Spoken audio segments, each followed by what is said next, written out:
Hi, everybody. Welcome to today's show with Rory Boyle, the founder or co-founder of Hampers with Bite. He started the company with his brother Nicholas in 2004, where in his brother's lounge room, where they turned over about $100,000 in their first year. They've grown the business over the last 17 years to the point where now, at peak times, they'll turn over $1 million a week. Very successful business. Great guy to talk to, and he shared a lot of really interesting insights about the mistakes they made, what they learned along the way. So thanks very much to Rory for his time, and I hope you enjoy the show. Tell us a little bit about your business and give us some background to start with, and Hampers with Bite, how it came about and how you got into the business in general. So look, me personally, I finished school, did some traveling. I never actually really went to university. It wasn't my sort of thing. So I worked mainly in bottle shops and telemarketing. And I was overseas in 2004. My brother was actually a truck driver, but his wife owned a florist. And they would get people inquiring about doing hampers inside the florist. He sort of did some numbers on the hampers when he said, okay, we can do that. It might be someone wanted something for Christmas and so on. And he did that for and started doing the hampers and sort of said, look, I think there's an opportunity here. Because he was a truck driver, he kind of knew logistics and understood the concepts of how a production line works and so on. And I always had a background in sales, new sales. So I came back in 2004 and we started out of his lounge room. So we started Hampers with Bite then. So we obviously didn't have any customers. So the way that I started, or at least looked to start to qualify to find people who might want to buy hampers, because that was a big question. It really was a B2B play at that stage. We were working towards Christmas and looking for businesses to buy them for staff and clients. I ordered a copy of the white pages from every state. And because in a previous life, I used to actually work for the white pages. And I used to have to sell bold listings and their web address. And if you went to white pages, some people would have maybe 4 people every page would have a bold listing. They always used to think, why would you buy a bold listing? So if you get a white pages, it's like, someone's going to look up your name. They already know your name. What you're paying for that for luxury. Now I get it. But so I thought, look, that's a qualification of somebody that at least has some money to spend or cares about their brand or the customers. So I just called all the people that have bold listings and put their web address there. And that was my initial kind of qualification for people I thought might be willing to spend money on hampers. So it was just that, it was that defining sort of spot of they paid to have their company in bold, so they're more likely to spend on marketing type activities. That was the rationale. We had to find a way. It makes sense. We had to find one way to qualify. Now, I never felt like yellow pages as such was as a good an indicator because some people at that time, we're going to 2004, their main revenue stream came from the yellow pages, and they put all their money into advertising to chase growth and so on and so forth. But they're spending money on white pages advertising, and that's a luxury because there are people already know your name. So I said that you've got luxury money, so you should be a good chance to be looking to buy hampers. So we had 5,000 catalogs. And the key for the catalogs was to get them to the right person. So instead of sort of sending 5,000 catalogs out to a whole lot of different addresses, I had to make sure that we made every catalog count. So I would contact a business, and I did the telemarketing myself for the first 4 or 5 years, or 3 or 4 years. Good day, look, it's Rory here from Hampers with Bite. Just wanting to speak to the person who deals with the Christmas hampers and gifts. And straight up, if they say, oh, look, we don't do that, no problems. I wouldn't send them a catalog. I then try and find the person within the organization. If they pass me through to somebody, sort of try and qualify them over the phone, ask them, okay, did you do something last year? Is it something you could be doing this year? Quite often they'd have Christmas parties and they were investing in staff and clients at Christmas. So that would be a qualified lead. Generally, one every 5 calls was a qualification lead. So they were qualified. They were doing some sort of Christmas expenditure for staff and clients. And I mean, back then we get the catalogs. I have an Excel spreadsheet. Print it out, put those sticky labels on them, send the catalogs out ourselves that night, and bring it down to the Australia Post. And I think in the first year we made like 100 grand, something like 80 grand. I think Christmas 100 grand, something like that. Felt like a big deal. Then and that was good. Made all the hampers at my brother's house, like this tiny house. Yeah, right. And it was all done there. His wife helped us. She's a florist. She helped us with the ribboning and that sort of stuff. So like Yeah, right. Yeah. she helped us with the photos. And then went back and worked after that, because obviously the money that we made at Christmas, I knew I needed to buy more catalogs the next year. So there was no point paying myself a wage during the year. I just didn't have the luxury to go after the B2C market and the B2B year-long market. It just wasn't ripe enough. So got another job, did some more selling, come back at September 1st and went to war again and did that for the first 3 years and started to bank. I think we got up to about 400,000 with about a third year or something like that, or something around that market. So for the first few years, you were going back and working somewhere else to keep things ticking over, and then come back to it when the key busy times were sort of best sales times, I guess. Yeah, it was that, or the money had to be, there was that, or 30 grand had to be taken out of the table for marketing activities at the ripest period, which is Christmas. So, I had to sort of make that decision. It wasn't probably to the fourth year where it became a full-time job, or I was able to apply myself full-time to it. From there, look, to be completely honest with you, like from 2007, 8 to 2012, I mean, we went from being like a startup 80 grand company, we may become a $5-6 million company, something along those lines. And we kind of plateaued, I would say, between those years right up until 2013, 2014, I think, personally, I was, I still hadn't got my head around being like an entrepreneur. I mean, I knew about growing revenue, and I knew about, what needed to be done, but I don't think I was really, really disciplined enough to really understand the metrics I was hesitant about going to the accountant and saying to my brother, Nick, you go and let us know. And probably wasn't, we got a bit of a revelation about 2014, I think, that we were really, the money we were turning over here, we weren't seeing the profits that we should see. And I really understood the idea of revenue is vanity, net profit sanity. That was something that sat there. I was be able to pay myself a wage and taking a bit of money, but the percentage of profit we're making it wasn't enough. I joined a group called EO, which is a business group, worldwide business group, where they put you in forums, and got together with some other like-minded business people who are really hustling, who are really pushing, some amazing people that have been around. And the competitive juices really got going in around 2014. I was 34 then, and married, first child. I was like, okay, really going to make this happen.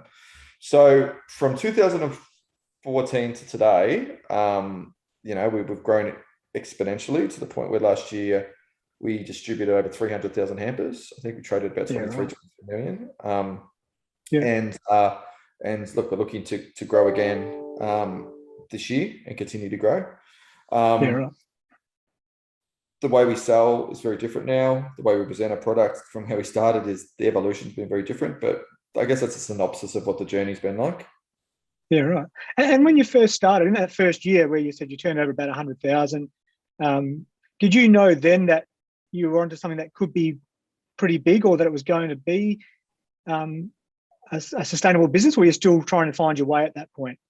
I think I had some hints it was going to be, but to be completely honest with you, Dion, I don't think I was mature enough to really understand what I wanted at that point. I was a pretty late bloomer in terms of maturity. I thought, look, there's money and wages to be made in it. But what I've said, I was a disciplined entrepreneur at that stage. Definitely not. Yeah, right.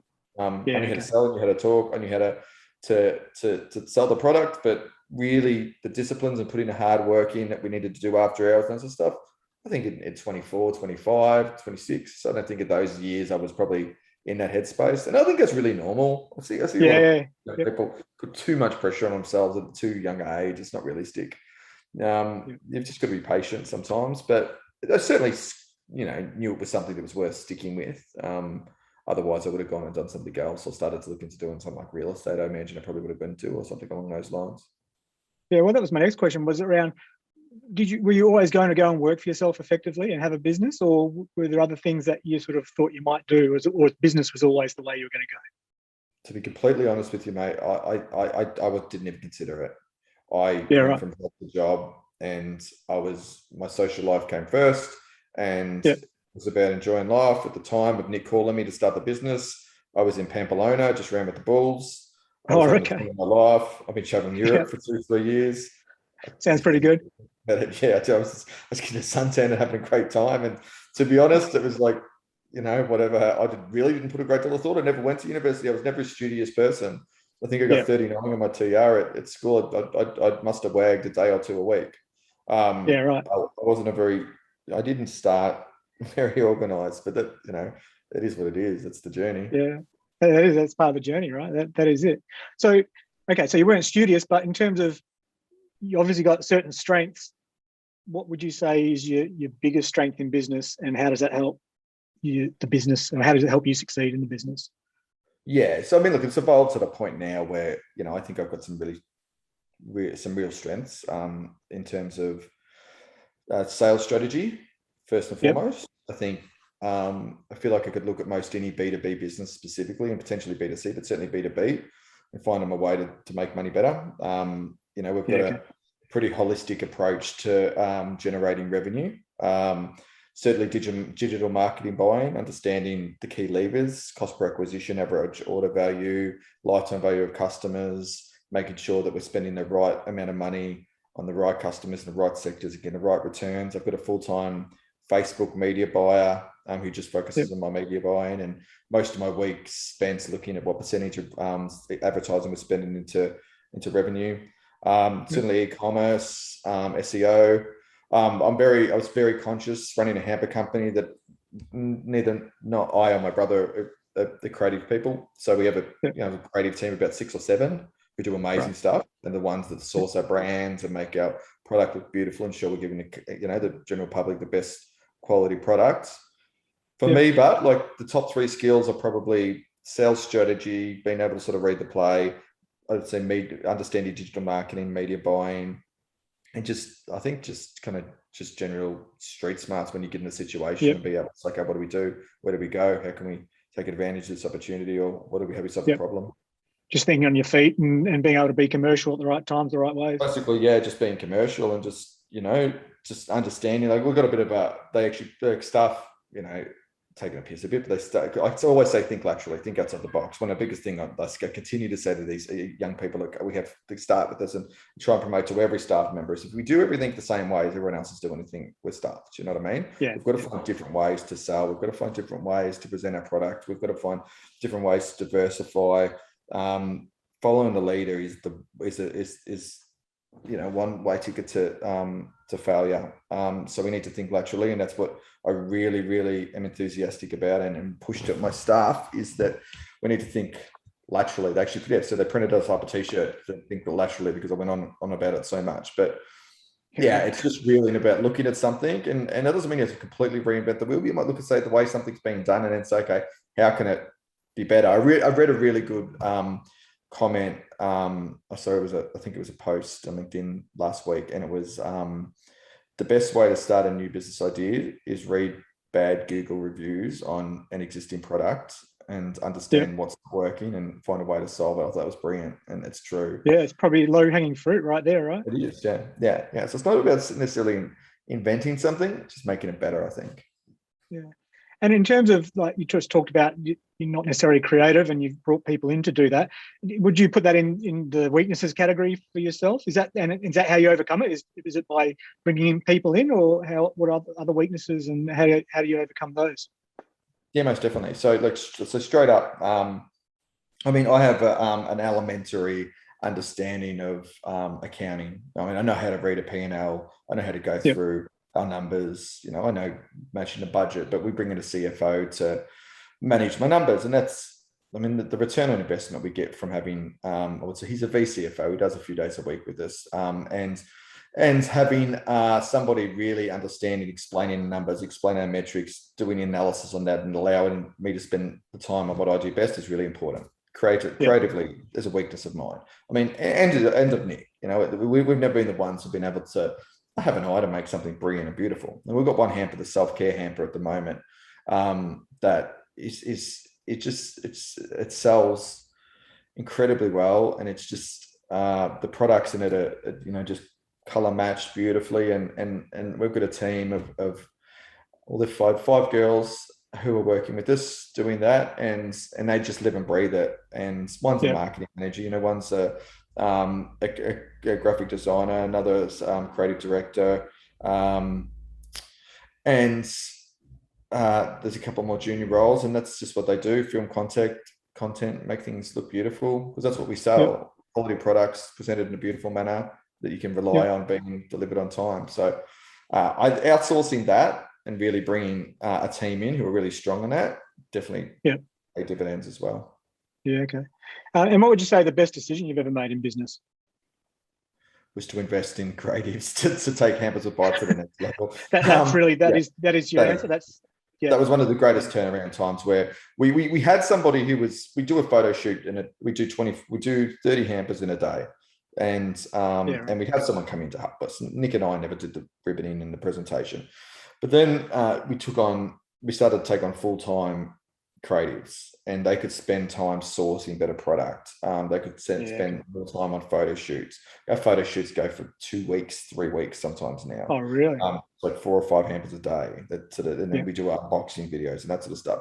So I mean, what we're selling is our website is our shop front, and Yeah. having really beautiful hampers is what counts, and having really good product, and having guys really sourcing the right product, and a product that's on trend and so on, is really important. So I would say that addressed our Nick and I's most glaring weakness. And probably when you look at our industry, it's I think probably it's skewed to people that's are probably stronger in the creative side and less business oriented. I would say. So that really addressed a weakness of ours, and I'd say that would be the most significant. And did you notice that as soon as you brought the creative people in, did you notice a difference straight away? Was there an immediate impact in terms of the change to either your life within the business or the business itself and the metrics itself, or was it a bit of a longer process? Yeah, I was straight up when we did a rebrand mid 2014, 15. I mean, that's at the scale of doing 8-9 million. We saw a 40% increase when we were historically seeing a 10% increase year on year. So it was straight off the back of that. Was straight off. And you put it down that is what primarily, yeah. There was no major market movers like COVID that have increased gifting at that time. There's no rational reason for it. Our media buying didn't increase to the level of the revenue increase. So I mean, I would put it down to that, and then it has evolved since then. We just kept bringing on more and more talented, creative people. Some people say we're too heavy, and these these guys are just spending too much time on it. But I don't know, like, lifetime value of a customer is the key. You pay so much in a competitive environment to acquire a customer, and that's the reality of it. You got to give them your business, and you can measure that, right? So you know whether you are or you aren't from your own personal perspective. So you must be comfortable with those figures. I'm analysing those numbers all the time, and you pay a cents on a dollar on the first acquisition, and it's harder to make profit if you're just buying every lead. Where you make your profit invariably is the second, third, fourth products, where there's no acquisition costs in those purchases. Now, how do you get them to come back? Give them really good product, deliver it well, and that is the key to running a successful business and that has longevity, is getting customers to come back. Look, let's be realistic. If I was to have to start a hamper company today and not have the amount of existing customers that I have, where I don't have acquisition costs in the dollar for them to come back and buy with us, how competitive is it now? It'll take me a while to be able to build it up. I mean, I'd know the hacks, I'd know what to do, but if no one had ever heard of me, I'm paying cents in the dollar in Google AdWords and other places to try and get out in front of customers, and it's going to be a burn to turn. But their secret, unfair advantage at this point compared to a company that comes in and competes in the industry, and there's a million hamper companies that are out there hustling, is the fact that 50-60% of our revenue is derived from existing customers. So that's revenue you're not buying, having a media buy with cents in the dollar, and you're making full profit from those transactions. Yeah, right. And as long as you're looking after them, they're not in the hands of the competitors either. So they're not shopping around most generally, because we offer great value, great prices, really long-term relationships. And we're able, because of the size and what we're distributing, at 350,000 hampers a year, we're able to have the infrastructure that ensures that we can do stuff that other businesses can't, like brands, cheese boards, brand actual boxes with got a machine, $70,000-$80,000 or something like that. It's called a UV printer, and you can put a cheese board in there, and it'll print your logo like something you get out of a shop, and that's how clear it is. And investing in infrastructure there, and also invariably it comes to, for example, buying wine, and we go out and we're negotiating with a winery, and we're buying, I don't know, like 150,000 bottles of the wine. I don't know how many cases that is, but you're going to get a price advantage there. You can pass on to your customers. So they're all unfair advantages from sticking around for a while in business and staying in the industry, I guess. Yeah, right. And what would you say was the biggest mistake you've made along the way, or a challenge that you faced that was, that you had to overcome? You're most definitely not understanding my financial metrics. So that was 100% the greatest mistake, being indifferent towards having a full focus on revenue and growth, and being indifferent towards GP, net profit, and what the bottom line looked like. Getting super excited when we smashed revenue targets, and then turning up to the accountant 2 months later, just walking out feeling really flat, thinking, that's what we made. Like after all that, and you soon forget your revenue target, your revenue figure, when you go see that account and get that interim result around March leading up to the end of the financial year. You're all excited Christmas Day, okay, we did it. We got this huge revenue target. It's great, celebrating. And all that matters is the bottom line. And that's what I didn't get in the early years. Yeah, okay. And, we were just spending too much to acquire customers to chase growth, and we're making bad decisions. Yeah. And that just comes down to, like you say, that experience, focusing on it. And then I guess fine tuning and tweaking that machine, I guess, to bring, because if you've got the revenue there and the revenue growth, I guess it's not so hard once you're conscious of it, like you said you became, to then tweak those numbers and bring those costs into line, so that then you're getting the full reward for the effort that you're putting across, I guess. And that's it. And then you get to the point where you can build a bank. And look, I've got somebody, I probably need to reply to 6 emails a day, 7 emails a day. That'd be it. I don't need to work 8, 10 hours a day. I could work 3 hours a day if I wanted to right now. But somebody pretty much do everything, and who's really strong. But so I get to spend my time now is not only looking at ways to improve Hampers with Byte and what we're doing, but also looking at other pivots and other ways we can grow into other markets and do what I do best, and that's entrepreneurism and growing and that sort of stuff. So getting to that point and actually investing in staff, as opposed to transitioning out of that bootstrap mentality at some point, I think is important as well. I think, yes, it's great to sort of say, do that 60, 70 hours or 50, 60 hours and do what you've got to do to make bank and maximize profit. But if you want a long-term business, there has to be that time where you've got to start to invest in people, the right people around you, so you can spend your time doing what you do best. Otherwise, you're the product. That's the challenge, isn't it? When the business revolves around that person, because you're the product. So you're 70 hours a week, take that out, the business falls apart. Right now, go away for 2-3 months, and there shouldn't be any material difference to the way our business operates. Yeah, right. So what was the best advice you were ever given along the way? Or what advice would you give to someone starting a business?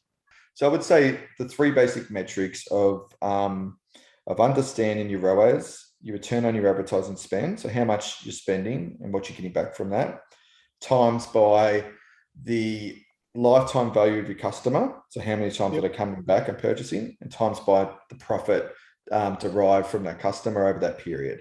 Once you have those 3 numbers, you've got the baseline to what you can spend on buying more and to scale up, and what you've got to make sure that you're making the right profit. So once you start to control that, then you can start looking at the other things that you can build, how you can build your business. But that's the core. You have to understand that. Can't spend more than in advertising you're making for very long, unless you've got a big bank. Yeah, right. Yeah.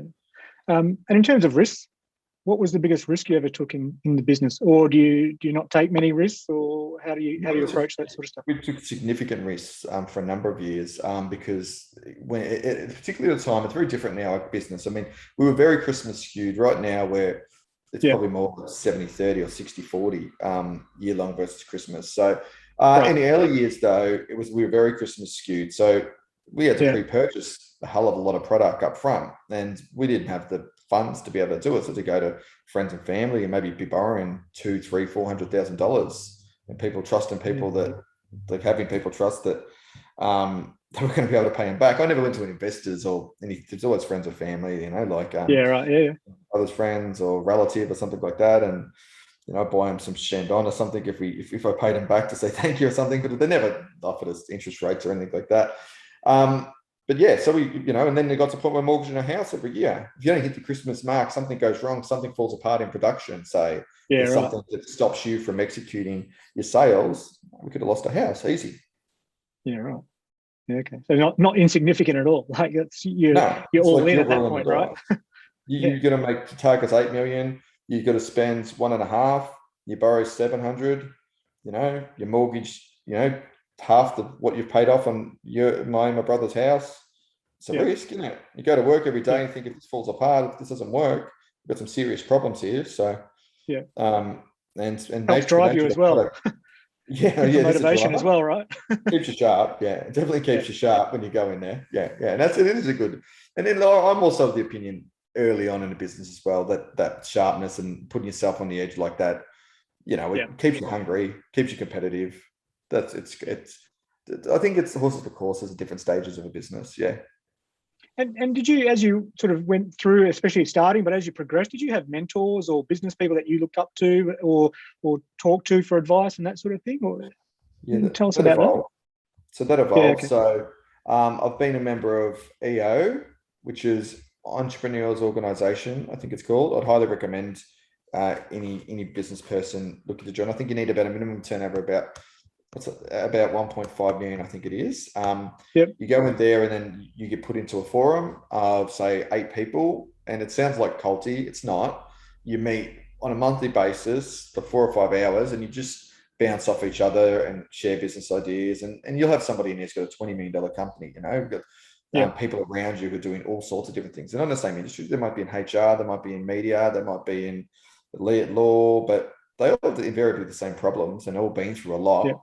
Great Yep. sounding boards. Then I had employed a business advisor / mentor to really Yeah. Okay. help us fine tune what our metrics were. We're very metric driven now. So every staff member that we have in our organization on a full-time basis, we have a weekly spreadsheet, a color-coded traffic light spreadsheet, and they have 3 to 4 KPIs that they need to have met quarterly. Okay. And Yep. they're either red, yellow, or green. And our strategy days go for 1 to 2 days to basically work out, okay, what's our overall goal and what are the small metrics we need to get there, and then what is Yep. each person's metric that they need to achieve to ensure that we get there. So we're very metric driven. This particular Yep. person, Steve McLeod, his name is. Right.